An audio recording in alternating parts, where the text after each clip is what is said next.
Friesland had een grote rol spelen in het ontstaan van het koninklijke huis van Oranje-Nassau.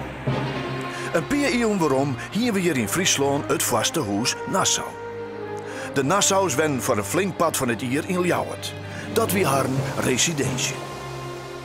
Diezelfde Nassau's waren de streekruchte voorouden van de lettere Nederlandse koningen en koninginnen van Oranje-Nassau. Een van de wichtigste Nassau's wie Maria Louise van Hessen-Kassel. Als zij er net wist hier in Nederland nou misschien zonder koningshuis zitten. Het leven van Maria Louise verroemt tragisch. Maar ze verzette een soort werk voor haar familie. Ze wie bij de Friesen zo populair dat ze zelfs Marijke mooi neemt waard. Tante Marijke. Het ancien regime, het oude gezag, slacht van master op in de Friese politiek van de 17e eeuw. Een lietse elite van machtige Richelieu kiest het bestuur van de provincie. Friesland is in die tijd een van de zoongewesten van de Republiek der Zeven Verenigde Nederlanden. Het Friese bestuur had dan precies dezelfde naam als Joodendij.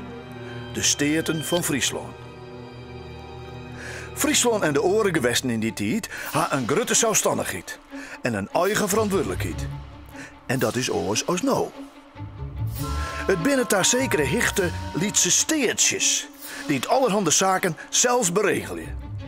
Denk aan de belasting, een eigen muntwezen, onderwijs en zelfs het leger.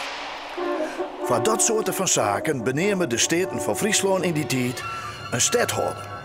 Een echte ongeveerder, van adel en mooi oorlogservaring. Stikje bij bietje wordt zijn invloed in een riffende tijd omzet in macht. De allereerste stadhouder van Friesland is voordadelijk een van de bekendsten en de belangrijksten. Willem Lodewijk, greve van Nassau. Hij is de omkesisser van Willem van Oranje. Greve Willem Lodewijk krijgt vanwege zijn prestaties in de oorlog met Spanje zelfs de erenamen Usheid. In die tijd had ik Holland eigen stadhouders. Een van haar, Willem III, is een vierde neef van de Friese stadhouder. De Hollandse Willem III, die ook nog koning van Engeland is, krijgt geen baan. En daarmee stiert de familie haast uit. Het komt nou op de Frieske Nassau-zoon. Op Johan Willem Frieso, de enige zoon van de Friese stadhouder. Johan Willem Frieso trouwt in 1709 met Maria Louise, prinses van Hessen-Kassel. Het peer komt te wijen in het stadhouderlijk hof te Ljouwert. 2 jaar later is Maria Louise in verwachting van haar eerste zoon. Krekt in die tijd komt haar man bij Moerdijk in een neetwaterlonen. Hij verdrinkt. 6 weken later bevalt Maria Louise van een zoon. Willem Karel Hendrik Frieso.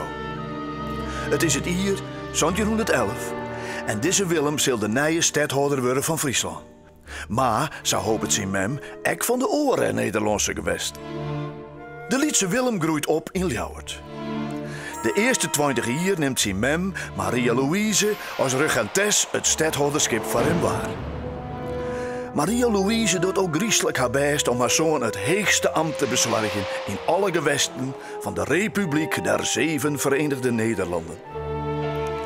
Daarvoor regelt ze een huwelijk met de Engelse koningsdochter. Zo krijgen de Nassau's nog meer status.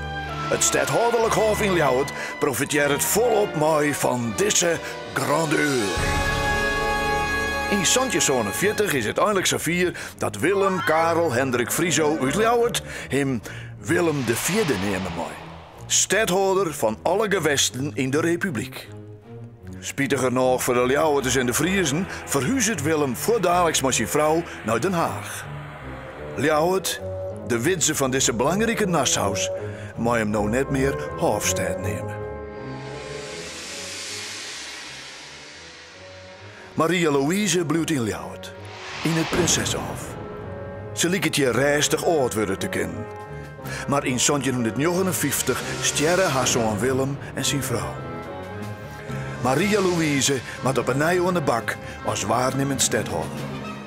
Dit hoort ze vol, want haar deer in 1765. Ze is dan 27 jaar oud.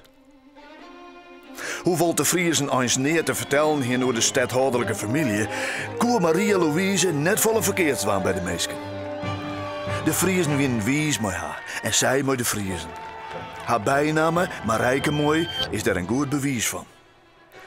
Uit het nieuwe geslacht van Marijkemooi zullen later de koningen en koninginnen van Oranje-Nassau voortkomen. Ek Willem-Alexander en zijn dochters stammen van haar af.